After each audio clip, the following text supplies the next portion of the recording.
Book of Romans రోమిల్కి రాసినటువంటి పత్రిక. ఈ పత్రిక చాలా ప్రత్యేకమైనది, ప్రభావభరితమైనది. ఎందుకు ఇంత ప్రత్యేకమైనదంటే, ఈ పత్రిక ప్రపంచంలో క్రైస్తవ చరిత్రలోను, ప్రపంచ చరిత్రలో తీసుకొచ్చినంత ఇన్‌ఫ్లూయెన్స్, ప్రభావం అనేది మరి ఏ యొక్క పత్రిక కూడా తీసుకురాలేదని చెప్పడానికి సందేహం లేదు.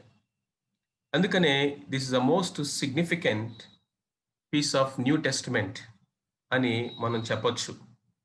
ఎందుకు అని గనక మనం చూసినట్లయితే ప్రపంచ క్రైస్తవ చరిత్రలో వచ్చినటువంటి గొప్ప గొప్ప సంఘ సంస్కరణలు, రిఫార్మేషన్స్ కానీ, సంఘ సంస్కర్తలు ఆ యొక్క పునరుద్ధరణని, లేకపోతే దిద్దుబాటుని, సంస్కరణని తీసుకొచ్చినటువంటి సంఘ సంస్కర్తలైతే ఎవరైతే ఉన్నారో, వారి యొక్క జీవితాల్ని మార్చినటువంటి, ప్రభావితం చేసినటువంటి పుస్తకము ఈ యొక్క రోమీలకు రాసినటువంటి పత్రిక. Almost all revivals and reformations in the church history ఏదో ఒక విధముగా డైరెక్ట్లీ ఆర్ ఇండైరెక్ట్లీ ఈ రోమీలకు రాసినటువంటి పత్రికతో దానికి సంబంధం ఉంది. అంతేకాకుండా ఈ యొక్క సెయింట్ అగస్టిన్ అటువంటి ఆ యొక్క భక్తుడు ఈ రోమీలకు రాసినటువంటి పత్రిక 13వ అధ్యాయము 13వ వచనం చదవటం ద్వారా తన యొక్క జీవితంను ప్రభువుకు అప్పగించటం, గొప్ప మార్పు ఈ పత్రిక తన యొక్క జీవితంలో తీసుకొచ్చింది. అంతకుముందు అగస్టిన్ యొక్క లైఫ్ ఎలాంటిదో మనలో చాలా మందికి తెలుసు. అలాంటి వ్యక్తి యొక్క జీవితాన్ని రూపాంతరతలోనికి నడిపించినటువంటి పవర్ఫుల్ బుక్ ఈ యొక్క రోమిల్కి రాసిన పత్రిక. ఆ తర్వాత ఆయన ఎలాంటి ఇంపాక్ట్ క్రైస్తవ సంఘ చరిత్ర మీద చూపించాడో చరిత్ర మనకు చెప్తా ఉంది. ఇది జరిగినటువంటి ఒక 1000 ఇయర్స్ తర్వాత ఆయన రాసినటువంటి ఆ యొక్క పుస్తకము, దానికి సంబంధించినటువంటి ఆ యొక్క విషయాల్ని గురించి పోపుల యొక్క వ్యవస్థకు వ్యతిరేకంగా పోరాడి ప్రొటెస్టెంట్ ఉద్యమానికి నాంది పలికినటువంటి మార్టిన్ లూథర్ యొక్క జీవితాన్ని ప్రభావితం చేసినటువంటి పుస్తకము రోమిల్కి రాసిన పత్రిక. అంతకుముందు పోపుల యొక్క రాజ్యము, ఆ యొక్క పోపుల యొక్క వ్యవస్థలో విశ్వాస ప్రమాణాలు ఎంతో దిగజారిపోయి వారు ఏకచక్రాధిపత్యముగా విశ్వాసాన్ని భ్రష్టపట్టించినటువంటి దినాల్లో ప్రొటెస్టెంట్ ఉద్యమము మార్టిన్ లూథర్ ద్వారా ప్రారంభించబడింది. దానికి మూలం ఏంటంటే, నీతిమంతుడు విశ్వాస మూలంగా జీవిస్తాడు అని రోమిల్కి రాసిన పత్రికలో తను చదివినటువంటి ఆ యొక్క వాక్యం. ఆ తర్వాత కొన్ని సంవత్సరాల తర్వాత, కొన్ని సెంచరీస్ తర్వాత ఇన్ఫ్యాక్ట్ జాన్ వెస్లీ అనేటువంటి ఒక యవన ఉజ్జీవ బోధకుడు, హి was the revival speaker at that time, England నుంచి అమెరికా దేశానికి వాక్యం ప్రకటించడానికి వెళ్ళాడంట. అక్కడికి వెళ్తూ ఆ షిప్లో ఆయన ప్రయాణం చేస్తూ ఆయన చేసుకున్న ప్రార్థన అంటే, నేను అమెరికాలో ఉన్నటువంటి రెడ్ ఇండియన్స్ని మార్చడానికి వెళ్తున్నాను, నా బ్రతుకుని ఎవరు మారుస్తారు అని అనుకున్నాడంట.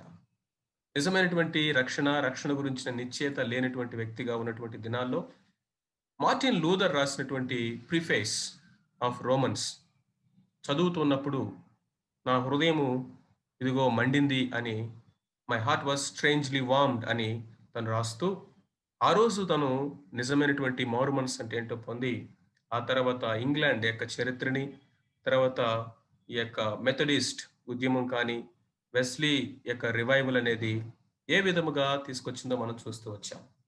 కాబట్టి ఈ యొక్క సంఘ సంస్కరణలో, ఆ సంఘ సంస్కర్తల యొక్క జీవితాల్లో గొప్ప పెను మార్పుకు కారణమైనటువంటి పుస్తకం ఇది.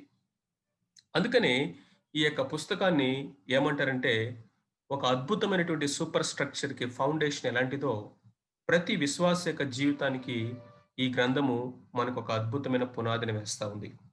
ఎందుకంటే this is full of doctrine, సైద్ధాంతిక పరమైనటువంటి విలువైనటువంటి సత్యాల్ని మనకు బోధించేటువంటి గ్రంథం. థియలాజికల్గా ఇట్ ఈస్ వెరీ రిచ్. అంతేకాకుండా ప్రాక్టికల్ ఇంప్లికేషన్స్ని కూడా మన యొక్క జీవితంలో, జీవన శైలిలో మనం జీవించాల్సినటువంటి విధానాన్ని, right application of the doctrine కూడా ఈ గ్రంథం మనకి మాట్లాడుతూ ఉంది. అందుకనే దీన్ని ఏమంటారంటే the masterpiece of Paul's writings అంటారు. పౌలు రాసినటువంటి పత్రికలన్నిటిలో కూడా ఇది ఒక అద్భుతమైనటువంటి కళాఖండం అంటారు. అంతేకాకుండా కింగ్ ఆఫ్ ఆల్ అపోస్టిల్స్ అంటారు. ఈ యొక్క పత్రికలన్నిటిలో కూడా ఇది రారాజు అని ఆ యొక్క వేదాంత పండితులు పిలుస్తా ఉంటారు ఆ విధంగా. కొంతమంది ఇంకా ఏమంటారంటే ఇది నూతన నిబంధనలో ఉన్నటువంటి 5వ సువార్త, the fifth gospel of New Testament అని కూడా పిలుస్తా ఉంటారు. దాన్నే gospel according to Saint Paul అంటారు. మత్తయి, మార్కు, లూకా, యోహాను రాసినటువంటి 4 సువార్తలతో పాటు దీన్ని కూడా ఒక సువార్త అనవచ్చు. అలాంటి రిచ్ కంటెంట్ ఉన్నటువంటి పుస్తకం ఇది, గ్రంథం ఇది. ఇది పౌలు రాసినటువంటి 5వ సువార్తలాగా పేర్కొనవచ్చు అని చాలామంది వేదాంత పండితుల అభిప్రాయం అది. అంతేకాకుండా ఈ యొక్క పుస్తకంలో పాత నిబంధనకి సంబంధించినటువంటి ఎక్కువ కొటేషన్స్, ఎక్కువ రెఫరెన్సెస్ మనము ఈ యొక్క గ్రంథంలో చూస్తాం. న్యూ టెస్ట్‌మెంట్‌లో మరి ఏ పుస్తకములో లేనన్ని 57 quotations or references from Old Testament మనము ఈ యొక్క రోమీయులకు రాసినటువంటి పత్రికలో మనం చూస్తాం. అంతేకాదు ఈ యొక్క పుస్తకం అనేది మానవుని యొక్క జీవితానికి సంబంధించినటువంటి అతి ప్రాముఖ్యమైనటువంటి, అతి కీలకమైనటువంటి అనేకమైన ప్రశ్నలకి ఈ గ్రంథం మనకు జవాబు చెప్తా ఉంది. దేవుడు ఉన్నాడా? దేవుని యొక్క గుణలక్షణాలేంటి? మానవుని యొక్క భౌతికమైనటువంటి అతి ప్రాముఖ్యమైనటువంటి మానవుని యొక్క సమస్య ఏంటి? ఎందుకు ఈ లోకములో ఈ యొక్క ఈవిల్ అనేది ఉంటా ఉంది? దేవుడు శిక్షిస్తాడా? రక్షణ అంటే ఏంటి? ఏ విధంగా ఆ రక్షణ ఒకడు పొందుకుంటాడు? నిత్యత్వము గురించినటువంటి వాస్తవము ఏంటి? ఒక వ్యక్తి యొక్క రక్షణ అనేది నిత్యమైన భద్రతలో ఉంటదా? ఈ విధంగా చూసుకుంటూ వెళ్తే ఇదిగో అనేకమైనటువంటి మూలమైనటువంటి ప్రశ్నలు మానవుని శోధిస్తూ వేధిస్తున్నటువంటి అతి మూలమైనటువంటి ప్రాముఖ్యమైన ప్రశ్నలకి ఈ పత్రిక జవాబు చెప్తా ఉంది. అంతేకాకుండా ఈ పత్రికను గనక మనం చూసినట్లయితే దేవుడు, ధర్మశాస్త్రము, యేసుక్రీస్తు, పాపము, ప్రభువు, విశ్వాసము అనేటువంటి పదాలు ఈ యొక్క పత్రికలో మనకి రిపీటెడ్‌గా కీప్ ఆన్ మనకి వినిపిస్తా ఉంటుంది. కాబట్టి ప్రపంచంని ఎంత ప్రభావితం చేసినటువంటి ఈ యొక్క గ్రంథం, ఏ పత్రిక అయితే ఇలాంటి ఉజ్జీవానికి నాంది పలికిందో, ఇలాంటి జైంట్స్ ఆఫ్ ఫెయిత్ విశ్వాసంలో ఆజానుబాహులైనటువంటి గంభీరమైనటువంటి గొప్ప సేవకుల్ని ప్రపంచానికి అందించిందో, ఆ పత్రిక ఈరోజు నీ చేతిలో, నా చేతిలో ఉంది. ఆ పత్రిక ఈరోజు మనతో కూడా ఆ పత్రిక ద్వారా దేవుడు మాట్లాడుతా ఉన్నాడు. ఈరోజు కూడా ప్రభు మనతో మాట్లాడుతున్నాడు. ఏ విధంగా ఈ పత్రికను గనుక మనం చూసినట్లయితే 7 ఫోల్డ్ 7 రకాలుగా ఈ పత్రిక మనతో మాట్లాడుతా ఉంది. మొట్టమొదటిగా ఇట్ స్పీక్స్ మోరల్లీ, నైతికంగా నైతికమైనటువంటి విషయాల్లో ఈ పత్రిక మనకు బోధిస్తా ఉంది. మనతో ఈ దినాన మాట్లాడుతా ఉంది. ఇదిగో హోమోసెక్షువాలిటీ గురించి, అడల్టరీ గురించి, మర్డర్ గురించి, లేకపోతే ఇంకా అనేకమైనటువంటి నైతికమైనటువంటి పాపాల గురించి, నైతిక సంబంధమైన విలువల గురించి ఈ యొక్క పత్రిక మనతో మాట్లాడుతా ఉంది. ఇట్ స్పీక్స్ ఇంటెలెక్చువల్లీ, జ్ఞానయుక్తమైనటువంటి విధానంలో ఈ వాక్యం మనకి బోధిస్తా ఉంది. జ్ఞానులైన వారు ఎవరైనా ఉన్నారా? జ్ఞానాన్ని వెదికే వాళ్ళు ఉన్నారా? నాలెడ్జ్‌ని ఇదిగో ఈ గ్రంథం వాళ్ళని సవాలు చేస్తా ఉంది. నేను మీతో మాట్లాడతాను రండి. దేవుని గురించి రుజువు చేస్తాను రండి. మీ ప్రశ్నలకు నేను జవాబు చెప్తాను రండి అన్నట్లుగా ఈ పత్రిక వారిని సవాలు చేస్తా ఉంది. ఇదిగో ప్రకృతి సంబంధమైనటువంటి, లోక సంబంధమైనటువంటి న్యాచురల్ మ్యాన్ యొక్క స్ట్రగుల్, జ్ఞానము లేకపోతే రేషనాలిటీ, ఇదిగో రుజువులు, ఈ విధంగా ఆలోచించే వారికి ఈ పుస్తకం ఒక ధననిధి. వారికి కావాల్సినని రుజువులు, ఎవిడెన్సెస్ లాజికల్‌గా, రేషనల్‌గా వారికి ఈ పుస్తకం సమాధానం చెప్తాది. అంతేకాకుండా ఇట్ స్పీక్స్ సోషల్లీ, సామాజిక పరంగా కూడా ఈ గ్రంథం మనతో మాట్లాడుతుంది. ఇదిగో ఒకరినొకరు ఏ విధంగా మనము భరించాలి, వారిని టాలరేట్ చేసుకోవాలి, వారిని ఏ విధమైనటువంటి సంబంధ బాంధవ్యాలు మనము ఒకరితో ఒకరు కలిగి ఉండాలి అనేటువంటి విషయాల్ని, ఎన్నో విషయాలు ఈ పత్రిక మనకు బోధిస్తా ఉంది. అంతేకాదు ఇట్ స్పీక్స్ సైకలాజికల్‌గా మనతో మాట్లాడుతా ఉంది. గిల్ట్ అంటే ఏంటి? నిజమైనటువంటి ఆ యొక్క ఫ్రీడమ్, స్వాతంత్ర్యం అంటే ఏంటి? దాని నుంచి ఏ విధంగా మనము విడుదల పొందుతాము గిల్ట్ నుంచి? ఆ యొక్క ఫ్రీడమ్‌ని, లిబర్టీని ఎలా ఎక్స్‌పీరియన్స్ చేస్తామనేది ఈ పత్రిక మనతో మాట్లాడుతా ఉంది ప్రియులారా. అంతేకాదు ఇట్ స్పీక్స్ నేషనల్లీ. ఒక జాతీయపరమైనటువంటి, బాధ్యతాపరమైనటువంటి పౌరుల్ని తయారు చేసేటువంటి పత్రికగా ఇది ఉంటుంది. మానవుని యొక్క అధికారానికి ఎలా లోబడాలి, హ్యూమన్ గవర్నమెంట్స్‌ని ఎలా రెస్పెక్ట్ చేయాలి, విశ్వాసులుగా మనం ఏ విధమైనటువంటి ఆ యొక్క అథారిటీస్‌ని ఏ విధంగా మనం రెస్పెక్ట్ చేయాలి, ఈ విషయాలన్నీ కూడా ఈ పత్రిక మనతో మాట్లాడుతా ఉంది. అంతేకాకుండా ఇట్ స్పీక్స్ ఇంటర్నేషనల్లీ. ఎందుకంటే ఇజ్రాయేలు, ఇజ్రాయేల్ యొక్క ఫ్యూచర్, దాని యొక్క ఉద్దేశాలు, దేవుని యొక్క ఉద్దేశాలు, అంతేకాకుండా ఇదిగో అంత్య కాలము, లేకపోతే final destiny of human beings and the nations. మానవుని యొక్క మానవుని యొక్క ఇదిగో దేశాల యొక్క ఆ యొక్క ఫైనల్ డెస్టినీ ఏంటి అనేది ఈ పత్రిక మనకు అద్భుతంగా బోధిస్తా ఉంది. And finally it speaks spiritually. ఆత్మీయ సంబంధమైనటువంటి కోణములో ఈ పత్రిక మనతో మాట్లాడుతా ఉంది.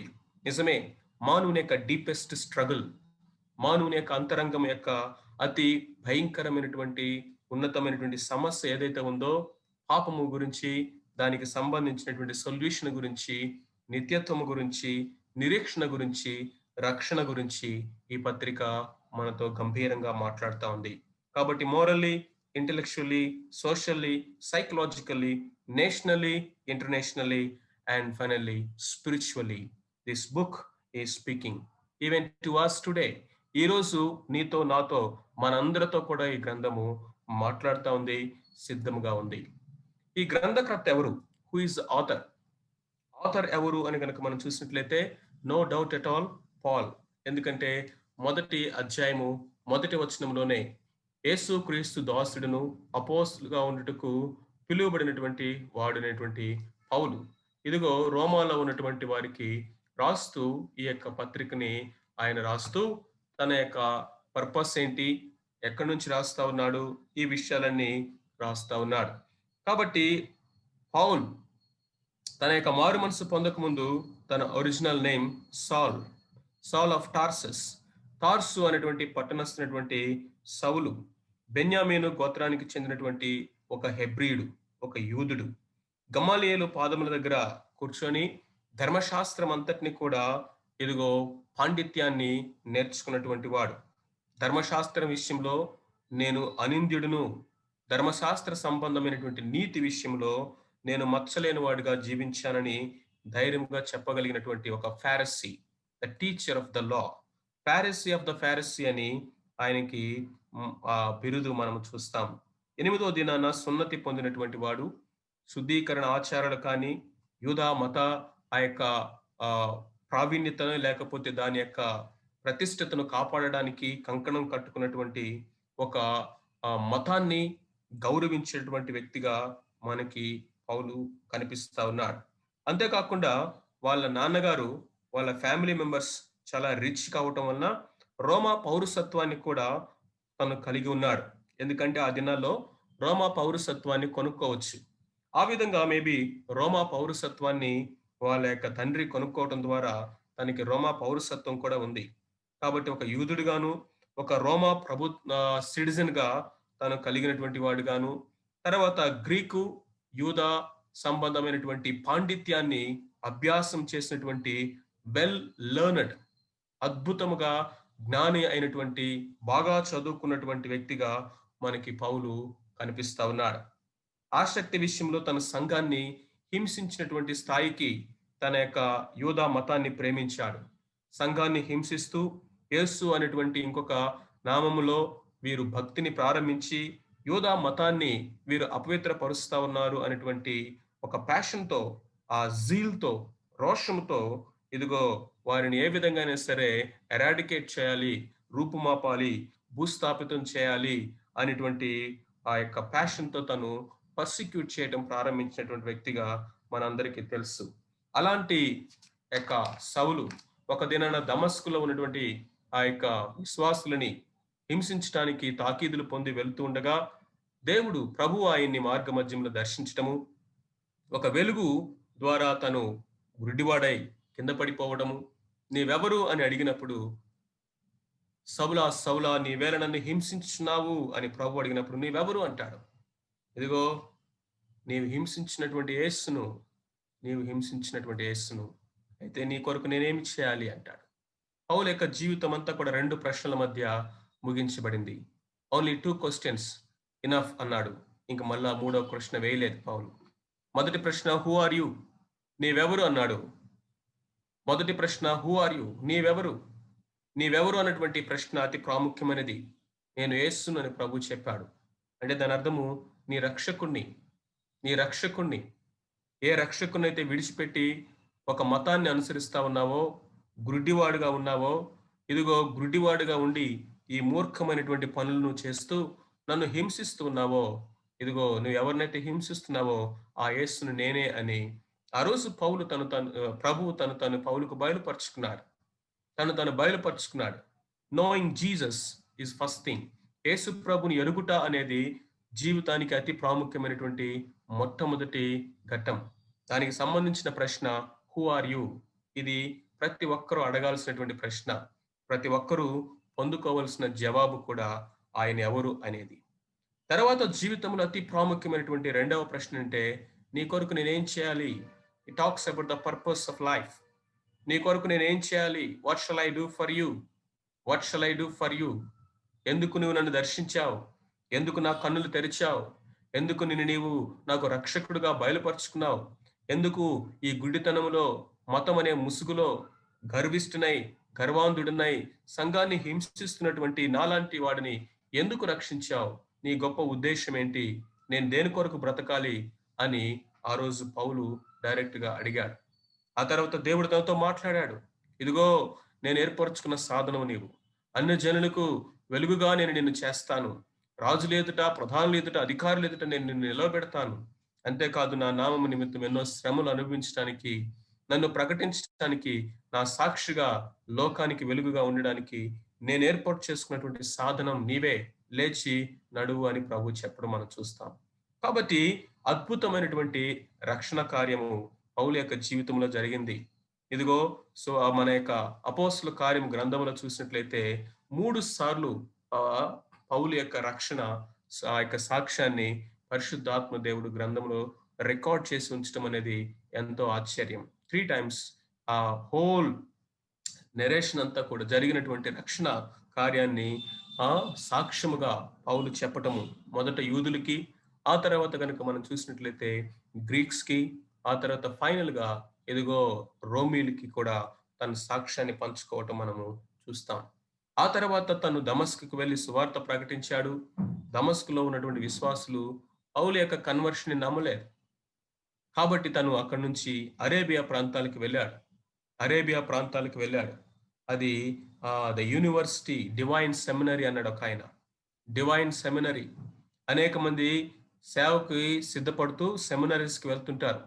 సెమినరీస్కి వెళ్ళి డాక్టర్ ఆఫ్ డివినిటీ, థియాలజీలో చదువుకొని రావడానికి, డిగ్రీలు సంపాదించుకోవడానికి సెమినరీకి వెళ్తూ ఉంటారు. ఇదిగో సేవకి దేవుడు పిలిచాడు సౌలుని, పౌలుగా మార్చాడు. ఇప్పుడు డివైన్ సెమినరీకి పిలుస్తా ఉన్నాడు. తన పాదాల దగ్గర, ఇప్పటి వరకు గమాలియేలు పాదాల దగ్గర నేర్చుకున్నావు, ఇప్పుడు నా పాదాల దగ్గర కూర్చొని ఒంటరిగా అరణ్యములో ఇదిగో ఈ సాలిటరీ టైంని ఈ డివైన్ సెమినరీలో where God alone was a professor. పౌలుకి ప్రొఫెసర్ ఎవరు? దేవుడే, పరిశుద్ధాత్మ దేవుడే. ఆ యొక్క పరిశుద్ధాత్మ దేవుడే ఏమి బోధించాడో తెలియదు, ఏ విషయాలు ప్రత్యక్షతలను కలిగించాడో తెలియదు. He came out with a giant of faith who wrote all these epistles. ఈ అద్భుతమైనటువంటి major portion of new testament రాయడానికి దేవుడు బలముగా వాడుకున్నటువంటి ఒక సాధనమైనటువంటి సౌలు అయినటువంటి ఇదిగో పౌలు అయినటువంటి యొక్క సౌలు ఆ యొక్క డివైన్ సెమినరీకి వెళ్ళాడు. 3.5 సంవత్సరాలు అరేబియన్ డెజర్ట్ లో ఆ అరణ్య అనుభవాన్ని అనుభవించాడు. ప్రియమైన వారులారా, ఇక్కడ ఒక ఆత్మీయ మూల పాఠాలను మనం నేర్చుకోవాలి. ఈ అరణ్య అనుభవం అనేది అందరి జీవితాల్లోనూ ఉంది. అబ్రహాముని దేవుడు అరణ్య జీవితానికి పిలిచాడు ఆశీర్వదించడానికి. మోసెస్ ని దేవుడు అరణ్య జీవితానికి పిలిచాడు తన ప్రజలైనటువంటి ఇశ్రాయేలు ప్రజలు నడిపిస్తూ ఒక నాయకుడిగా ఎదగడానికి. ఆ తర్వాత చూస్తూ ఉన్నట్లయితే దావీదు యొక్క జీవితంలో అరణ్య అనుభవం ఉంది. ఆ అరణ్య అనుభవంలో ఎన్నో పాఠాలు నేర్పించాడు. ఇంకా దేవునికి హృదయానుసారుడిగా దావీదు మారటం మనం చూస్తాం. ఈవెన్ మన ప్రభు అయిన యేసుక్రీస్తు వారి యొక్క జీవితంలో కూడా అరణ్య అనుభవం ఉంది. అరణ్యములో ఆయన శోధించబడ్డాడు. 40 రోజులు, 40 రాత్రులు ఉపవాసం తరువాత. ఈ అరణ్య అనుభవము మనల్ని ఈ దేవునికి దగ్గరగా చేరుస్తుంది. శోధనలు జయించడానికి శక్తినిస్తా ఉంది. ప్రార్థనా జీవితాన్ని నేర్పిస్తూ ఉంది. ఒంటరిగా దేవునితో నడవటం అంటే ఏంటో మనకు నేర్పిస్తా ఉంది. అంతేగాకుండా అనేకమైన అద్భుతమైనటువంటి మూల పాఠాల్ని నేర్పిస్తా ఉంది. అందరిలో ఉన్నప్పుడు నేర్చుకోలేనివి ఒంటరిగా ఉన్నప్పుడు నేర్చుకోగలం. సుఖంగా ఉన్నప్పుడు నేర్చుకోలేనివి శ్రమల్లో నేర్చుకోగలం. సెమినరీస్‌లో నేర్చుకోలేనివి దేవుని సన్నిధిలో ఒంటరిగా మోకాళ్ళ మీద బ్రోకెన్ హార్ట్‌తో ఇదిగో అడిగినప్పుడు ఆయన బయలుపరుస్తాడు. ఏది ఏమైనప్పటికీ ఆ 3:30 సంవత్సరాల తర్వాత తిరిగి మరలా తను తార్సు పట్టణానికి వెళ్ళిపోయాడు. అప్పుడు అంతియొక వరకు సువార్త వెళ్ళింది. అక్కడ బర్నబా అద్భుతంగా పరిచర్య చేస్తా ఉన్నాడు. వెంటనే ఈ యొక్క బర్నబా తను వెతుక్కుంటూ వెళ్లి తార్సు నుండి అంతియొక పట్టణానికి తీసుకొని వచ్చాడు. అంతియొక అనేటువంటి అన్యజనుల సంఘానికి నాయకులుగా కొంతకాలము బర్నబా, ఆ తర్వాత మిగిలిన వారు సౌలు అనేటువంటి వారు చేశారు. పరిశుద్ధాత్మ దేవుడు నేను బర్నబాల్ని, సౌలుని పిలిచిన పని కొరకు వారిని ప్రత్యేకపరచండి అని సంఘానికి చెప్పినప్పుడు సంఘ నాయకులు వారి మీద చేతులుంచి ప్రార్థన చేసి వారిని అన్యజనుల కొరకు సువార్త కొరకు ప్రత్యేకపరిచి మిషనరీ ఉద్యమానికి అంత్యేక సంఘములో ఇదిగో తెర తీశాడు పరిశుద్ధాత్మ దేవుడు. దానిలో ప్రాముఖ్యమైనటువంటి ఇద్దరు వ్యక్తులు బర్నబా, ఆ తర్వాత పౌలు. అక్కడ నుండి మిషనరీ యాత్రలు ప్రారంభమైనయి. మొదటి మిషనరీ జర్నీ వెళ్ళారు. రెండవ మిషనరీ జర్నీ వెళ్ళారు. ఆ రెండవ మిషనరీ జర్నీ వెళ్ళేటప్పుడు ఇదిగో బర్నబా ఆ యొక్క పౌలు 2 టీమ్స్‌గా డివైడ్ అయిపోయారు. బర్నబా సా జాన్ మార్క్‌ని వెంటబెట్టుకొని ఒక టీమ్ గాను, సౌలు ఇదిగో ఆ యొక్క సీలను వెంటబెట్టుకొని మిగిలిన వారిని వెంటబెట్టుకొని మరొక టీమ్‌గా రెండవ మిషనరీ జర్నీస్‌కి వెళ్లారు. ఆ రెండవ మిషనరీ జర్నీ అయిపోయింది.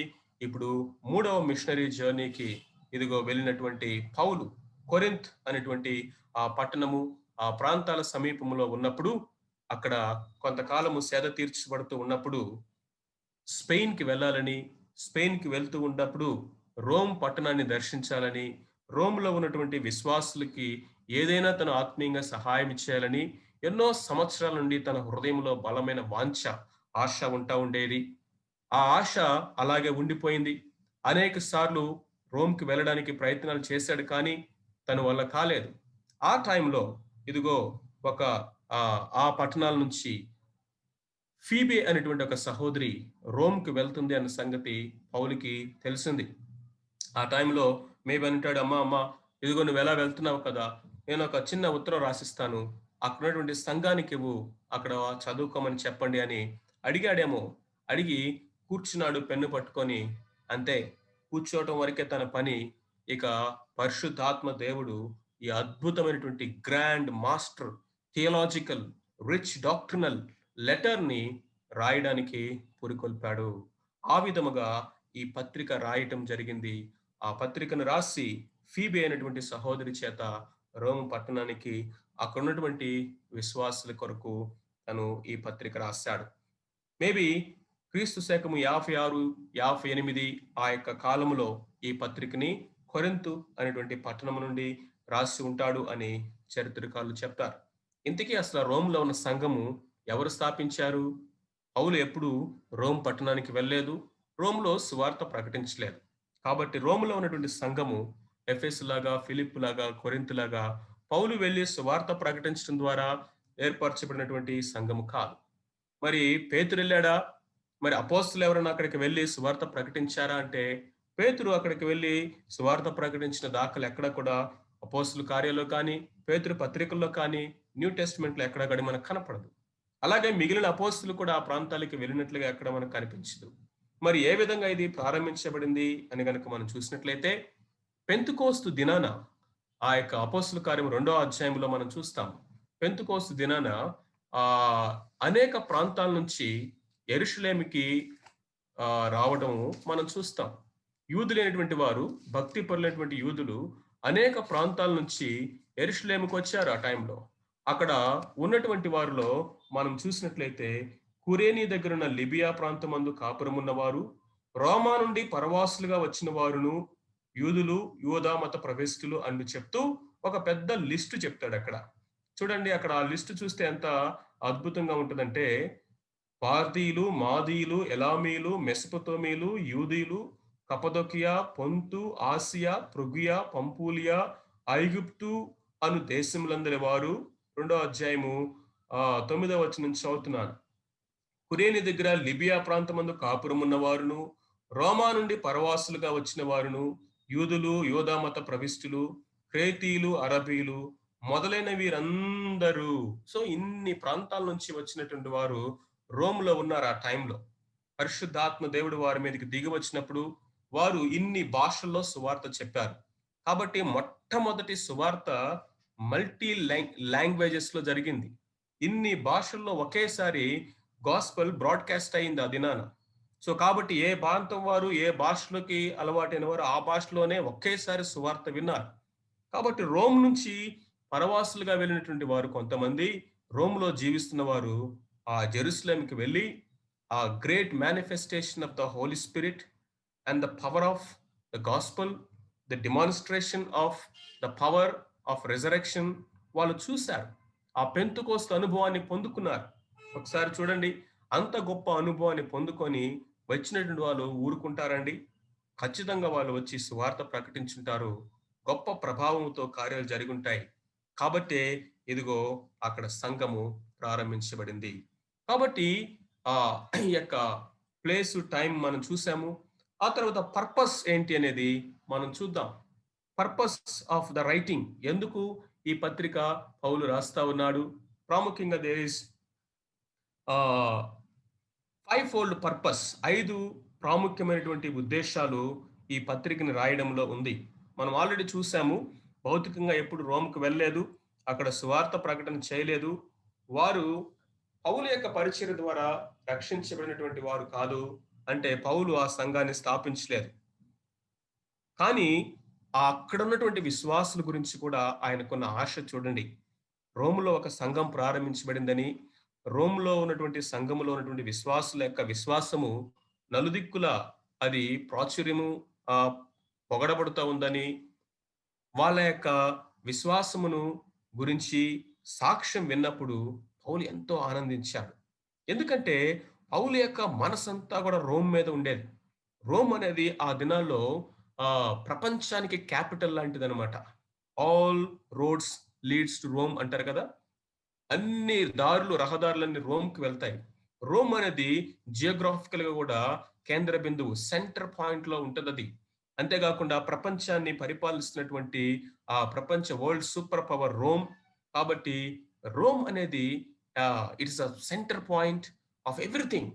పొలిటికల్ గాను, ఆర్ట్ విషయంలో గాను, ఫిలాసఫీ విషయంలో కానీ, లిటరేచర్ విషయంలో కానీ, పవర్ విషయంలో, అథారిటీ విషయంలో, ఈవెన్ రిలిజియన్ విషయంలో కూడా అన్నిటికి కూడా సెంటర్ ఆఫ్ అట్రాక్షన్ అదినాలంటే రోమ్. పౌలు యొక్క జీవిత ఎ గురి, ఎయిమ్ ఒక్కటే. రోమ్‌కి వెళ్లి కైసరుకు సువార్త చెప్పాలి. ప్రపంచ చక్రవర్తికి సువార్త చెప్పాలి. రోమ్ పట్టణంలో కొంత పరిచర్య చేయాలి. ఎందుకంటే రోమ్‌ని రీచ్ అయితే ప్రపంచాన్ని రీచ్ అయినట్లే. చూసారండి? ద మాస్టర్ మిషనరీ యొక్క మాస్టర్ స్ట్రాటజీస్ ఎట్లా ఉన్నాయో? ఇదిగో ఒక ఇన్‌ఫ్లుయెన్షియల్ మెట్రోపాలిటన్ మెగా సిటీని గనక రీచ్ అయితే ప్రపంచాన్ని రీచ్ అవ్వడానికి, దేశాల్ని రీచ్ అవ్వడానికి అవకాశం ఉంటది. ఎందుకని? అక్కడ మల్టీ కల్చరల్ పీపుల్ ఉంటారు. మల్టీ లింగ్విస్టిక్ పీపుల్ ఉంటారు. ఇదిగో అనేక దేశాల నుంచి వచ్చి జీవిస్తున్నటువంటి వాళ్ళు అక్కడ ఉంటారు. కాబట్టి అక్కడ ఎక్కువ అపోజిషన్స్ కూడా ఉండకపోవచ్చు. ఆ ప్రాంతాలకి వెళ్ళినప్పుడు అన్ని ప్రాంతాల వారిని ఒకే చోట కలుసుకోవచ్చు. వారిని రీచ్ అవ్వచ్చు. నిజమే ప్రియమైనటువంటి వారలారా! మనకి గూడా ప్రభువు ఇచ్చినటువంటి భారము, ఆ యొక్క స్ట్రాటజీ ఇదే. ఎందుకు మెట్రో సిటీస్, బెంగుళూరు లాంటి సిటీస్‌లో మనకి చర్చ్ కావాలి? ఎందుకంటే చూడండి అపోస్తుల కార్యంలో పౌలు యొక్క స్ట్రాటజీ అది. పౌలు సంఘాలను స్థాపించినటువంటి ప్రతి పట్టణం చూడండి. ఎఫెసస్ కానీ, ఎఫెసస్ అనేది మైనర్ ఏషియా అనేటువంటి ఆ యొక్క మోడర్న్ టర్కీ అనే దానికి క్యాపిటల్ సిటీ అది. Capital city. ఫిలిప్పి, ఫిలిప్పి గనక మనం చూసినట్లయితే ఇదిగో ఈ యొక్క గ్రీక్ ఆ యొక్క యొక్క కల్చర్ని ఎక్కువగా రిచ్గా ఉన్నటువంటి ఒక అద్భుతమైనటువంటి ఆ యొక్క మాసిడోనియన్ క్యాపిటల్ అది. మాసిడోనియా ప్రాంతం అంతటికి ఫిలిప్పి క్యాపిటల్. మైనర్ ఆసియాకి క్యాపిటల్ ఎఫెసస్. చూసారా? పోర్ట్ సిటీస్ని పట్టుకున్నాడు. పోర్ట్ సిటీస్ ఎక్కడైతే జంక్షన్ పాయింట్స్ ఉంటాయో, ఎక్కడైతే నోడల్ పాయింట్స్గా కాంటినెంట్స్ని కంట్రీస్ని కనెక్ట్ చేసేటువంటి జియోగ్రాఫికల్ ఏరియాస్ని పట్టుకున్నాడు. అక్కడికి వెళ్ళి సువార్త చేశాడు. చూడండి, ఏథెన్స్కి వెళ్ళాడు, అక్కడ సువార్త ప్రకటించాడు. ఏథెన్స్ అనేది wisdom capital of the world అని పిలుస్తారు. విజ్డమ్ ఫిలాసఫీ పుట్టినిల్లుగా ఏథెన్స్ మనం చూస్తాం. అట్లాగే ఇన్ఫ్లుయెన్షియల్ ప్లేసెస్ ని పౌలు పట్టుకోవటము ఆయన యొక్క మినిస్ట్రీ యొక్క స్ట్రాటజీ. దాంట్లో లైఫ్ గోల్ గా పెట్టుకున్నది ఏంటంటే రోమ్. రోమ్కి వెళ్ళాలి, ఎట్లాగైనా సరే అక్కడ సువార్త ప్రకటించాలి, అంతేకాకుండా కైసరికి సువార్త చెప్పాలి అనేది తన యొక్క లైఫ్ గోల్. కాబట్టి రోమ్ అనేది ఎప్పుడు తన హార్ట్ లో ఉంది. ఫీబే వెళ్తుందని తెలియగానే ఇదిగో ఉత్తరం రాశాడు. ఏ పర్పస్ తో రాశాడు అని కనుక మనం చూసినట్లయితే 11వ వచనము, 12వ వచనము, 13వ వచనాల్లో ఈ పర్పస్ ని మెన్షన్ చేశాడు. 5-fold పర్పస్ అంటారు. 5 రకాలైనటువంటి ఆ యొక్క ఉద్దేశాలు ఈ పత్రిక రాయడంలో పౌలు చెప్తున్నాడు. చూడండి, మీరు కూడా చూడండి 11వ వచనం. మీరు స్థిరపడవలనని. మొట్టమొదటి కారణం ఏంటంటే to establish them, to strengthen them. వాళ్ళని ఎస్టాబ్లిష్ అయ్యేటట్లుగా స్ట్రెంగ్థెన్ చేయాలి. వారికి ఈ విధంగా వాక్యాన్ని పత్రికలు రాసి తన యొక్క దర్శనాన్ని, భారాన్ని వాళ్ళతో పంచుకొని దేవుడిచ్చేటువంటి ఆదరణ మాటలని, ప్రోత్సాహకరమైన మాటల్ని వాళ్ళకి రాసి వాళ్ళని ఎస్టాబ్లిష్ చేయాలి. విశ్వాసములోను వాక్యములోను వారిని ఎస్టాబ్లిష్ చేయాలి. రెండవది కనుక మనం చూసినట్లయితే ఇదిగో మీ ద్వారా నేను, నా ద్వారా మీరు ఆదరణ పొందవలనని, ఆదరించబడాలని, టు ఎంకరేజ్ టుగెదర్. మీ దగ్గరికి రావాలనుకున్నాను, రాలేక ఈ పత్రిక రాస్తా ఉన్నాను. నేను ఎందుకు రావాలనుకున్నానో ఇదిగో ఈ పత్రికలో ఆ ఉద్దేశాలు రాస్తా ఉన్నానని రాస్తూ ఎంకరేజ్మెంట్. మొట్టమొదటి ఎస్టాబ్లిషింగ్ దెమ్. రెండోది ఎంకరేజింగ్, వాళ్ళని ఎంకరేజ్ చేయాలి, ప్రోత్సహించాలని. అంతేకాకుండా to empower them with some spiritual gifts. వాళ్ళకి ఏదో ఆత్మ సంబంధమైన కృపావరం మీకు ఇవ్వాలని, ఆత్మ సంబంధమైన కృపావరం ఏదైనా మీకు ఇచ్చుటకు, మీకు ఇచ్చుటకు, టు గివ్ సంథింగ్. అంతేకాకుండా to empower with some spiritual gifts. అంతేకాకుండా మిమ్మల్ని చూడవలనని, టు ఎంజాయ్ ద ఫెలోషిప్, అంతేకాకుండా ఇతరుల అన్యజనుల్లో ఆత్మను సంపాదించుకున్నట్లుగా మీ దగ్గర కూడా వచ్చి ఆత్మల ఫలం ఏదన్నా పొందాలని ఆశ కలిగి ఉన్నాను. To earn the souls, to establish, to encourage, to empower, to enjoy and to earn. That is the 5-fold purpose of this writing. ఎందుకు పౌలు ఇది రాస్తా ఉన్నాడంటే, చూడండి, ఇది చదువుతా ఉన్నప్పుడు నేను ఎంతగా ప్రోత్సహించబడ్డానో, ఛాలెంజ్ చేయబడ్డానో. ఎందుకో తెలుసా? తను భౌతికంగా అసలు చూడనటువంటి వారి గురించి ఎంత భారం అండి ఈయనకి. ఎప్పుడు అక్కడికి వెళ్ళలేదు, వాళ్ళని చూడలేదు. తన కళ్ళతో చూడనటువంటి వాళ్ళని ఈ విధంగా వాళ్ళని ప్రోత్సహిస్తూ బలపరుస్తూ ఉన్నాడు. Really is a man of encouragement. అలాంటి భారము, అలాంటి దృష్టి మనకుందా? అలాంటి ప్యాషన్ మనకుందా? ఆత్మల కొరకు రోమ్కి వెళ్ళి ఆత్మను సంపాదించాలి, అక్కడున్న విశ్వాసాన్ని బలపరచాలనేటువంటి ఆయన యొక్క ఉద్దేశము. That may be established, to encourage, to empower with spiritual gifts, to enjoy the fellowship, అంతేకాకుండా to earn some souls over there. ఇది 5-fold purpose of visiting Rome. So final గా ఈరోజు మనము అవుట్లైన్ ఒకసారి మనం చూసి మనం ముగించుకుందాం. ఈ పత్రిక యొక్క అవుట్లైన్ ని ఒకసారి మనము చూద్దాం. మొత్తము 16 అధ్యాయాలు ఈ యొక్క పత్రికలో ఉన్నాయి. మొదటి అధ్యాయం మొదటి 17 వచనాలు కనుక మనం చూసినట్లయితే ఇట్స్ లైక్ ఇంట్రడక్షన్. ఏమి ఇంట్రడ్యూస్ చేస్తా వచ్చాడు అంటే సువార్తను పరిచయం చేశాడు. గాస్పల్ అంటే ఏంటో చెప్పాడు. Gospel, good news. సువార్త అంటే ఏంటి, సువార్త ఎందుకు అవసరము, ఆ సువార్తని ప్రకటించడానికి, అన్యజనుల కొరకు ఆ సువార్తను ప్రకటించడానికి అపోస్తలుడుగా ఏ విధంగా పౌలు ప్రత్యేకించబడ్డాడు అనేటువంటి తన గురించినటువంటి ఇంట్రడక్షన్, తన క్రెడెన్షియల్స్ అండ్ ద గాస్పల్ అంటే ఏంటి అనేది మనకు పరిచయం చేశాడు. ఆ తర్వాత 18వ అధ్యాయం, మొదటి అధ్యాయము 18వ వచనం నుండి, మొదటి అధ్యాయము 18వ వచనం నుండి, మూడో అధ్యాయం 20వ వచనం వరకు ద మేజర్ కాన్సెప్ట్ థీమ్ ఏంటంటే సిన్, పాపము, పాపము.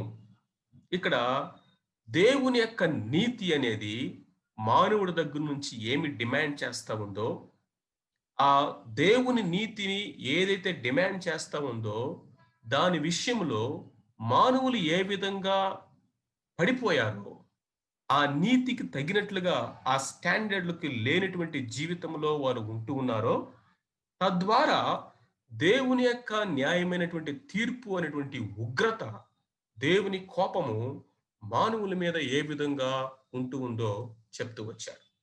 అంటే సింపుల్‌గా ఒక్క మాటలో చెప్పాలంటే, మానవుడి యొక్క ప్రాబ్లమ్ ఏంటి అనేది డిఫైన్ చేశారు. The problem of man, that is sin. మానవుని యొక్క పాపము, మానవుని యొక్క సమస్య ఏంటంటే పాపం. ఎవరికిది? కేవలం అన్యజనులకేనా? 18-32 వచనం వరకు మొదటి అధ్యాయంలో all the Gentile people are guilty of the sin అనేది ఎస్టాబ్లిష్ చేసుకుంటూ వచ్చారు. ఆ తర్వాత మాకు ధర్మశాస్త్రం ఉంది, మాకు సున్నతి ఉంది, మాకు మందిరం ఉంది, యాజకత్వం ఉంది, మాకు అర్చనాచారాలున్నాయి, ప్రవక్తలున్నారు, దేవదూతలు మావారు, ఇదిగో క్రీస్తు మాలో శరీరధారిగా పుట్టాడు, మేము అబ్రహాము సంతానము అని గొప్పలు చెప్పుకుంటూ ఉన్నటువంటి యూదులైనటువంటి వారు కూడా ఇదే పాపంతో దేవుని యొక్క నీతిని నెరవేర్చలేని స్థితిలో గాడ్స్ యొక్క డిమాండ్స్ కి వారు కూడా కమ్ షార్ట్ ఆఫ్ అనేది ఎస్టాబ్లిష్ చేసుకుంటూ వచ్చారు. అంతేకాకుండా కొంతమంది మోరలిస్టులు ఉంటారు. నైతికమైనటువంటి మంచితనాన్ని జీవిస్తూ మేము అది చేయట్లేదు, ఇది చేయట్లేదు, మేము కూడా మంచివారము, నైతికమైనటువంటి ధర్మాన్ని, నియమాల్ని పాటిస్తున్నామని చెప్పే వాళ్ళ గురించి కూడా, వారు కూడా ఏ విధముగా దేవుని యొక్క నీతిని నెరవేర్చలేని స్థితిలో, ఆ డిమాండ్స్ ని వాళ్ళు రీచ్ అవ్వలేని స్థితిలో ఉన్నారో ఎస్టాబ్లిష్ చేసుకుంటూ, చివరికి వచ్చేసరికి the whole world is guilty. ఏ భేదమును లేదు, అందరూ పాపము చేసి దేవుడు అనుగ్రహించే మహిమను, అంటే దేవుని యొక్క రైచియస్ డిమాండ్స్ ని రీచ్ అవ్వలేక they come or they fall come short of the glory of God అనేది ఎస్టాబ్లిష్ చేసేసారు. నీతిమంతుడు లేడు, ఒక్కడు కూడా లేడు అనేటువంటి ఫైనల్ స్టేట్మెంట్ తోటి ఈ ఫస్ట్ సెక్షన్, మొదటి అధ్యాయము 18వ వచనం నుండి మూడో అధ్యాయం 21 వరకు, 20 వచనం వరకు ద కాన్సెప్ట్ ఆఫ్ సిన్, పాపము లేకపోతే ద డాక్ట్రిన్ ఆఫ్ సిన్ అనేది చెప్పాడు. So this is the first section. రెండోది కనుక మనం చూసినట్లయితే, ప్రాబ్లం ఒక్కటే చెప్పి వదిలేస్తే మనకి గుడ్ న్యూస్ ఏముంది? ఎందుకంటే అసలు ఈ గ్రంథం స్టార్ట్ అయిందే గుడ్ న్యూస్ తోటి, గాస్పల్, సువార్త. సువార్తకు నేను పరిచారకుడిని, సువార్తకు నేను అపోస్తుడిని, సువార్త కొరకు నేను ప్రత్యేకించబడ్డాను, సువార్త కొరకే దేవుడు నన్ను ఏర్పాటు చేసుకున్నాడని చెప్పుకుంటూ సువార్తను పరిచయం చేసినటువంటి పౌలు ప్రాబ్లం ఒక్కటే చెప్పి వదిలేస్తే అది గుడ్ న్యూస్ ఎలా అవుతుంది? ఇప్పుడు సొల్యూషన్ ఏంటో చెప్తూ వచ్చాడు. ఏ మానవుడు కూడా తన యొక్క నీతిని బట్టి కానీ, భక్తిని బట్టి కానీ, మంచి కార్యాలను బట్టి కానీ, దేవుని యొక్క నీతి యొక్క రైచియస్ డిమాండ్స్ ని రీచ్ అవ్వలేని స్థితిలో సర్వ మానవాళి, ద హోల్ హ్యుమానిటీ ఇప్పుడు ఒక ప్రాబ్లంని ఫేస్ చేస్తూ ఉండగా, అదేంటంటే దేవుని యొక్క నీతిని నెరవేర్చలేనటువంటి స్థితిలో దేవుని ఉగ్రత అనేటువంటి ఆ నిత్యమైన తీర్పుకు లోనవుతున్నటువంటి మానవాళికి ఒక గుడ్ న్యూస్ ని చెప్పాడు. ఏంటంటే ధర్మశాస్త్ర సంబంధమైనటువంటి నీతి కాకుండా ఇంకొక నీతి ఉంది అన్నాడు. అంతే. 21వ వచనమే అది. 20వ వచనంలో ప్రాబ్లం కంక్లూడ్ చేసి ఇమ్మీడియట్ గా 3వ అధ్యాయం 21వ వచనంకి వచ్చేసరికి ధర్మశాస్త్ర సంబంధమైన నీతిని ఏ ఒక్కడు కూడా, యూదులైనను యూదేతరులైనను, వాడు నెరవేర్చలేని స్థితిలో ఉండగా, ఆ నీతి కాకుండా ఇంకొక నీతి ఉంది అని ధర్మశాస్త్రమునకు వేరైనటువంటి ఇంకొక నీతిని దాన్ని ప్రజెంట్ చేశాడు. అదేంటంటే విశ్వాసం వలన కలిగేటటువంటి నీతి.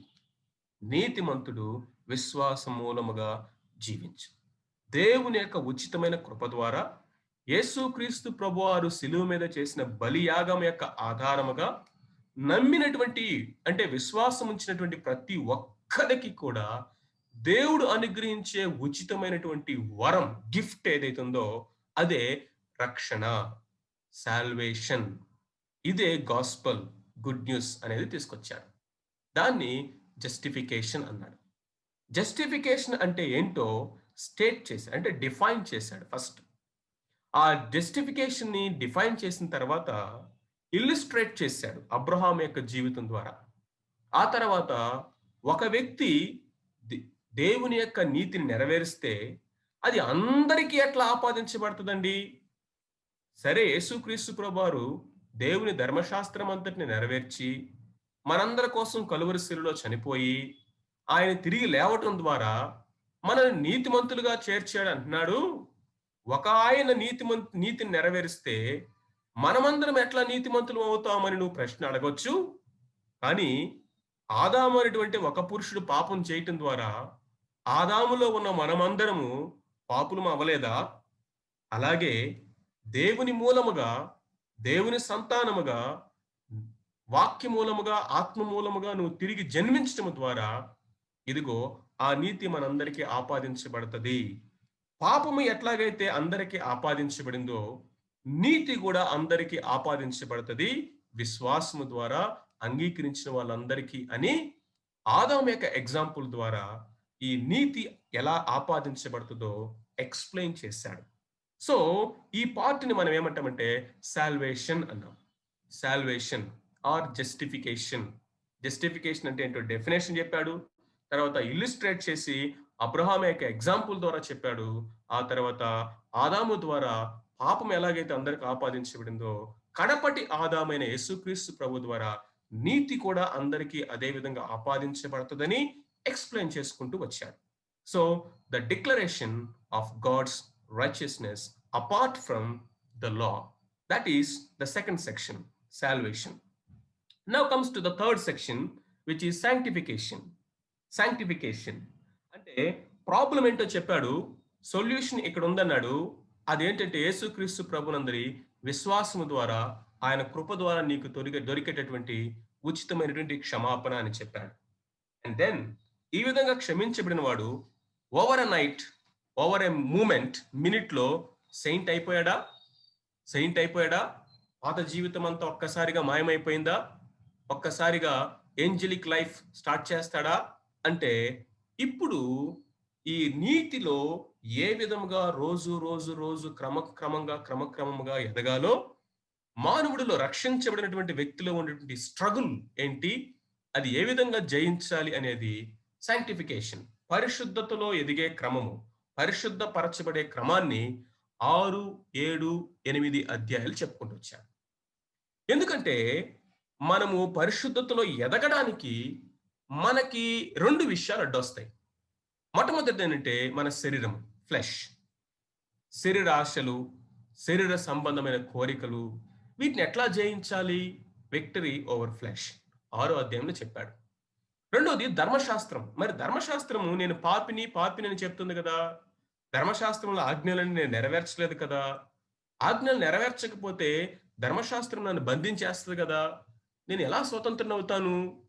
ఈ విధమైనటువంటి ప్రశ్నలు ఏవైతే ఉన్నాయో దానికి ధర్మశాస్త్రం నుంచి మనం ఏ విధంగా విడుదల పొందామో, ఇక ధర్మశాస్త్రం కింద నీవు నేను ఏ విధంగా లేమో, ఆ స్వాతంత్రము ఎలా మనకు దొరికిందో 7వ అధ్యాయం కంక్లూషన్ దాకా తీసుకొచ్చి అక్కడ ఎక్స్ప్లెయిన్ చేసుకుంటూ వచ్చారు. ఆ తర్వాత 8వ అధ్యాయంలో దేవుడు మనకిచ్చినటువంటి రక్షణ అనేది నిత్య రక్షణ అని, మరణమైన, జీవమైన, కరువైన, ఉపద్రవమైన, ఈవెన్ సృష్టించబడిన ఏది కూడా ఆ దేవుని యొక్క ప్రేమ నుండి మనల్ని ఎడబాపలేదని, దానికి మనకి పరిశుద్ధాత్మ దేవుడు మనలో ఉండి ఆయన సహాయం చేస్తూ మనల్ని దేవుని పిల్లలమని సాక్ష్యమిస్తూ నిత్య రక్షణలో ఆయన మనల్ని భద్రపరిచాడు అన్న సత్యాన్ని 8వ అధ్యాయంలో అద్భుతంగా కంక్లూడ్ చేసేసాడు. సో ఈ యొక్క 3వ అధ్యాయం నుండి 8వ అధ్యాయం వరకు సాల్వేషన్ అనేటువంటి ఈ యొక్క ప్రొఫౌండ్ డాక్ట్రిన్ ఇంత లాంగ్ చాప్టర్స్లో మనం చూస్తాం. This is the crux of the whole book of Romans. చూడండి, జస్టిఫికేషన్ చెప్పాడు, ఆ తర్వాత సాంక్టిఫికేషన్ గురించి చెప్తూ ఇక చివరి 8వ అధ్యాయం చివరిలోకి వచ్చేసరికి నిత్య రక్షణ, ఇది నిత్యత్వం వరకు ఇది భద్రపరచబడింది. And till the glorification you are perfectly secured అని కంక్లూడ్ చేశారు. అక్కడితో అన్యజనులైనటువంటి వారి యొక్క సంగతిని క్లోజ్ చేసి 9, 10, 11 అధ్యాయాల్ని ఇప్పుడు సపరేట్గా ఈ నీతిని, అంటే సువార్త వలన కలిగినటువంటి నీతి, విశ్వాసం ద్వారా దేవుని కృపచేత క్రీస్తు ప్రభు యొక్క శిలువ బలియాగం ద్వారా దొరికినటువంటి ఈ వరం, గిఫ్ట్ అయినటువంటి ఈ నీతిని మాకు వద్దు అని తృణీకరించినటువంటి వాళ్ళు ఇజ్రాయెల్ ప్రజలు. మేము ధర్మశాస్త్రం ద్వారానే నీతిమంతులం అవుతాం, మాకున్నటువంటి ఆచారాల ద్వారానే మేము నీతిమంతులుగా జీవిస్తామని దేవుడు ఉచితంగా అనుగ్రహించినటువంటి ఈ యొక్క నీతిని వాళ్ళు తృణీకరించారు. ఆ రైచియస్నెస్ డిక్లైన్ చేసినటువంటి, తృణీకరించినటువంటి ఇశ్రాయేలు యొక్క పరిస్థితి ఏంటి మరి? 3 అధ్యాయాలు వాళ్ళకి కేటాయించారు. 9వ అధ్యాయము ఇశ్రాయేలు యొక్క పాస్ట్, వాళ్ళకి దేవుడిచ్చినటువంటి రిచ్ ఆపర్చునిటీస్ అండ్ ప్రివిలేజెస్, దేవుడు వాళ్ళని ఎలా పిలిచాడు, వారికి దేవుడు వాగ్దానం ఎలా చేశాడు, ఎలాంటి నిబంధనలు వాళ్ళతో చేశాడు, ఇశ్రాయేలు పట్ల దేవుని యొక్క అద్భుతమైనటువంటి ఉద్దేశం ఏంటి, వాళ్ళకున్న ప్రివిలేజెస్ ఏంటి అనేవి వాళ్ళ యొక్క పాస్ట్ గురించి 9వ అధ్యాయం అంతా చెప్పాడు. 10వ అధ్యాయంకి వచ్చేసరికి వాళ్ళ యొక్క ప్రజెంట్ రిజెక్షన్, ఇప్పుడు వారు మెస్సై అయినటువంటి లోకరక్షణ క్రీస్తు ప్రభుని తృణీకరించి ధర్మశాస్త్ర సంబంధమైనటువంటి నీతి మాత్రమే హత్తుకొని యేసుక్రీస్తు ప్రభునందలి విశ్వాసం వల్ల కలిగేటువంటి నీతిని తృణీకరించి ఒక ఆత్మ సంబంధమైన గుడ్డితనములో ఉన్నట్లుగా, ఒక నిద్రమత్తులో ఉన్నట్లుగా ఉన్నటువంటి ఈ ఇశ్రాయేలు ప్రజల యొక్క ప్రజెంట్ కండిషన్ ఏంటి అనేది చెప్పాడు. మరి ఇలాగే వాళ్ళు నశించిపోతారా విశ్వాసం లేకుండా, సువార్త వినకుండా? మరి దేవుడు అబ్రహాంకి ఇచ్చిన వాగ్దానాల సంగతి ఏంటి? ఇంకా వాళ్ళు వినలేదు కాబట్టి వాళ్ళని వదిలేశాడా కంప్లీట్గా? నాశనమే వారి అంతమా? అయ్యో, మరి దేవుడు వాళ్ళని రక్షించలేకపోయాడా మరి వాళ్ళ తిరుగుబాటును బట్టి అనే ప్రశ్నలు రావచ్చు మనకి. అద్భుతంగా 11వ అధ్యాయంలో దేవుడు భవిష్యత్తులో వారి కొరకు ఉంచినటువంటి రక్షణ ప్రణాళిక వివరించారు. నిద్రమత్తు నుంచి వాళ్ళని లేపుతాను, ఆ యొక్క శ్రమల కాలం ఒకటి ఉంది, ఆ శ్రమల కాలంలో వాళ్ళకు సువార్తను ప్రకటించి వాళ్ళ కళ్ళు తెరిచి ఇబ్బంది కొలుములోకి తీసుకెళ్ళి ఈ యాకోబుని మరలా నేను ఇశ్రాయేలుగా మారుస్తాను, నల్లా నా వైపు తిప్పుకుంటాను. ఇశ్రాయేల్ కొరకు ఒక ప్రత్యేకమైనటువంటి రక్షణ ప్రణాళిక దేవుడు వారికి భవిష్యత్తులో శ్రమల కాలము, మహాశ్రమల కాలంలో వారి కొరకు సిద్ధపరిచిన వాటిని చెప్పుకుంటూ వచ్చారు. ఈ సెక్షన్ని మనం ఏమన్నామంటే ద సావర్నిటీ ఆఫ్ గాడ్, దేవుని యొక్క సార్వభౌమాధికారం. ఇది కూడా ఒక గంభీరమైనటువంటి డాక్ట్రిన్. అండ్ ఫైనల్లీ 11 అధ్యాయాలు ఇంత రిచ్ డాక్ట్రిన్, థియాలజికల్ స్టఫ్ కుమ్మరించిన తర్వాత గ్రంథం అక్కడ ముగిస్తే లాభమేమో ఉంది, ఓన్లీ థియరీ చెప్పినట్టే ఉంటుంది. మరి ప్రాక్టీస్ కావాలిగా, డాక్ట్రిన్ ఒక్కటే చెప్పి వదిలేస్తే ఎలాగా? డీడ్స్ కూడా కావాలి కదా, క్రియల్లో కనపడాలి కదా. ఇప్పుడు 12వ అధ్యాయం నుండి 16వ అధ్యాయం వరకు, చివరి వరకు ఇప్పుడు practical section of the book. దీనికి మనం ఏం పేరు పెట్టచ్చు అంటే service, wear the righteousness is demonstrated. దేవుడు మనల్ని ఏ ఉచితమైన కృప ద్వారా, విశ్వాసమును బట్టి, క్రియలు లేకుండానే నీతిమంతులుగా తీర్చాడు. సరే, మంచిదే. కానీ మనము క్రియల మూలముగా రక్షించబడకపోయినప్పటికీ క్రియల కొరకు, అంటే సత్క్రియల కొరకు దేవుడు మనకిచ్చిన నీతిని, వెలుగులాగా ఈ లోకానికి మంచి సత్క్రియలని మనము చేసి ప్రభువును మహిమపరచడానికి సత్క్రియలు అనేటువంటి నీతి డెమాన్స్ట్రేట్ అవ్వాలి లోకములో అనేది డీడ్స్, వర్క్స్, వాక్ ఏంటో ఇక్కడ చెప్తూ వచ్చాడు. 12వ అధ్యాయంలో the body of Christ, the church, సంఘములో ఏ విధముగా ఈ నీతి డెమాన్‌స్ట్రేట్ చేయబడాలి? లేకపోతే సర్వీస్, సేవ ఎలా జరగాలి? సొసైటీ, సమాజంలో నీతిమంతుడిగా తీర్చబడిన నీవు, ఇదిగో ఒకరితో ఒకరు ఎలా ఉండాలి? అధికారానికి ఎలా లోబడాలి? మిగిలినటువంటి విషయాల్ని, సొసైటీకి సంబంధించిన విషయాల్ని చెప్పాడు. ఎందుకంటే మన నీతి కేవలం చర్చికే పరిమితమైతే ఉపయోగం లేదు. మన యొక్క నీతి అనేది బయట సమాజంలో కూడా కనపడాలి. మన సాక్ష్యము, మన భక్తి కేవలము సంఘంలో ఉన్నటువంటి వారికి మాత్రమే పరిమితం అవ్వకూడదు. దేవుడు మనకి ఆపాదించిన ఈ నీతి, రక్షణ వస్త్రాలని ధరింపచేశాడు కదా! నీతిమంతులుగా తీర్చాడు కదా! వెళ్లి సమాజంలో ఆ నీతిని చూపించు. నీతిగా బ్రతుకు. సంబంధ బాంధవ్యాల్లో, అధికారంలో, వర్క్ ప్లేస్‌లో, ఫ్యామిలీ లైఫ్‌లో, నైబర్‌హుడ్‌లో, ఇదిగో నీ యొక్క విసినిటీలో ఈ యొక్క నీతిని నువ్వు కనపరచాలని దేవుడు కోరుకున్నాడు. డెమాన్‌స్ట్రేషన్. అండ్ ఫైనల్లీ 14-16 వరకు కొన్ని ప్రాక్టికల్ విషయాలు కూడా చెప్పాడు. ఎవరిని అక్కడ ఎలా భరించాలి? వీక్ బ్రదర్స్ ఉంటే వారి ఫెయిత్ డిఫెండ్ అవ్వకుండా మనము ఏ విషయాల్లో మరీ పట్టుబట్టి నేను పట్టుకున్న కుందేలుకి మూడే కాళ్ళు అన్నట్లుగా ఉండాల్సిన అవసరం లేదు. కొన్ని విషయాల్లో మనము ఫుడ్ విషయంలో కానీ, మనం ధరించే బట్టల విషయంలో కానీ, కొన్ని కల్చరల్ విషయాల్లో కానీ, ఎక్కడ మనము లైన్ డ్రా చేయాలి, ఎక్కడ మనం ఓకే అని చెప్పాలి అనే కొన్ని ప్రాక్టికల్ విషయాల్ని వీక్ బ్రదర్స్ ఉంటారు. వాళ్ళ కోసం మనం టాలరేట్ చేయాలని చెప్పుకుంటూ 16 అధ్యాయంలోకి వచ్చేసరికి ఫైనల్ కంక్లూషన్ అనేకమైనటువంటి విస్తారమైన లిస్ట్ ఆఫ్ నేమ్స్ ని మెన్షన్ చేస్తూ మరి ఏ పత్రికలో రాయనటువంటి ఇండివిడ్యువల్ నేమ్స్ ని వాళ్ళ యొక్క పర్సనల్ గ్రీటింగ్స్ ని చెప్తూ ఈ పత్రికని ముగించారు. So this is a grand outline of the book of Romans. So 1 to 11 chapters, the doctrine, sin, salvation, sanctification, sovereignty. 12 to 16 chapters, it is the service, doctrine, deed, word and works. ఇవి రెండు కూడా perfect balanced గా ఉన్నటువంటి పత్రిక ఈ యొక్క రోమిలకు రాసినటువంటి పత్రిక. So I encourage you to read this letter. ఈ వారంలో మీరు ఈ పత్రికను చదవండి. Just keeping that in this outline.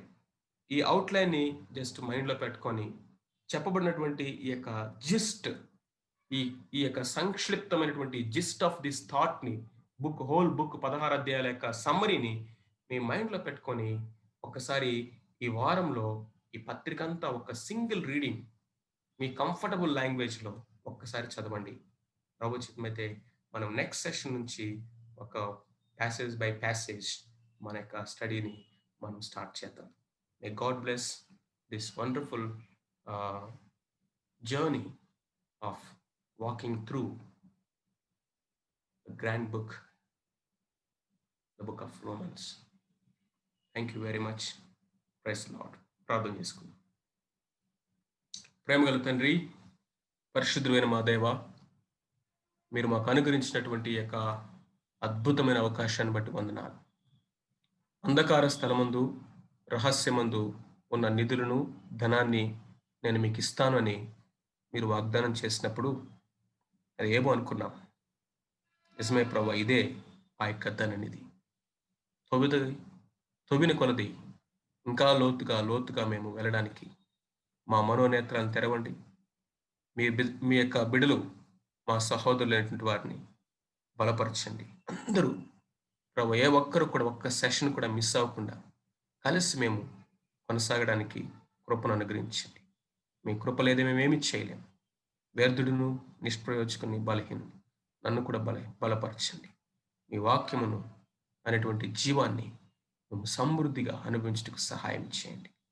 మీ కృపగల హస్తాలకు మమ్మల్ని అప్పగించుకుంటూ యేసుక్రీస్తు ప్రభు నామమున ప్రార్థించి స్తుతించి అడిగి వేడుకొనుచున్నాము తండ్రి. ఆమేన్.